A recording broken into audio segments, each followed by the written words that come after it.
Welcome back and thanks for staying with us. It's the big story on the continent. Floods and landslides across Kenya killing more than 180 people since March, with hundreds of thousands forced to leave their homes. Torrential rains and the flooding have destroyed many homes, roads, bridges and other infrastructure.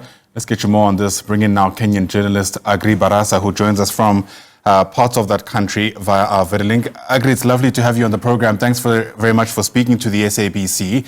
Let's just begin with just your reading of just how extensive the damage has been given these torrential rains since March. Well, thank you so much, Ayenda. My name is Aggrey Barasa, as you rightly put it, in Kakamega town, just a few kilometers away from Kisumu City, the third largest city in Kenya. Yeah, please go ahead. How bad is it looking? It's really bad, as you just put it. The downpour has been here since March this year. And as we speak today, the number of fatalities stands at 188. And those people who are currently missing are 90. People who have sustained both major and minor injuries from the flood that we're experiencing as a country. Some parts of this country are 125. However, 165,000 people have been displaced by the flood that are being experienced in some parts of the country. Yeah. What's your sense around how able the state is to respond to people who are most in need during this flooding? Well, we have seen the government trying to chip in and help, especially those people who are in flood-prone areas, so those who have been affected by the floods. And even yesterday, the president of the country, Dr. William Samuel Ruto, His Excellency, while commenting on giving updates on the flood, he said that the military, he has dispatched the military to go and aid in evacuating these people from affected areas to much safer places, both by air and by other means. And government agencies, NGOs and volunteers are already there, and the evacuation is underway. And as we speak, a number of people have been evacuated from the flooding areas. Right.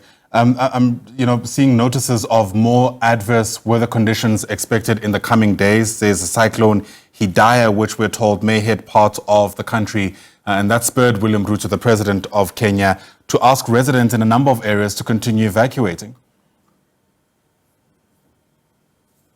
Yeah, sure. There are calls. There are actually calls for people who are living in flood-prone areas to wait or to shift or to move to places which are much safer. And that's a call which has been made by both the Minister for Interior, Professor Kithure Kindiki, and the President William Ruto himself. And so many people are adhering to the call, and they are trying to put the places. To move away from the places which are likely to more floods, the ongoing rain. Oh dear, our line isn't the greatest to you, Aggrey. But let me just keep going nonetheless. I wonder the extent to which this has affected everyday life. I mean, of course, in a context where there's so much flooding, I imagine the areas where that flooding is, hitting the hardest aren't able to continue with work and school and the rest of it. Has there been a directive from the government around how the education department, for example, in the country should be responding in those areas? Are children expected to be at school?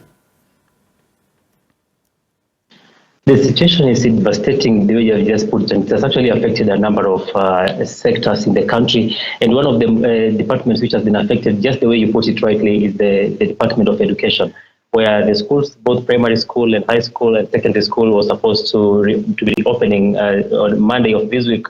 But just before the reopening date on Friday last week, the Minister for Education, Ezekiel Machogu, made an announcement that the opening date has been scheduled to a further date, which will be communicated by the government, given the situation of the country and given the ongoing situation in the country, floods and the heavy downpour is concerned.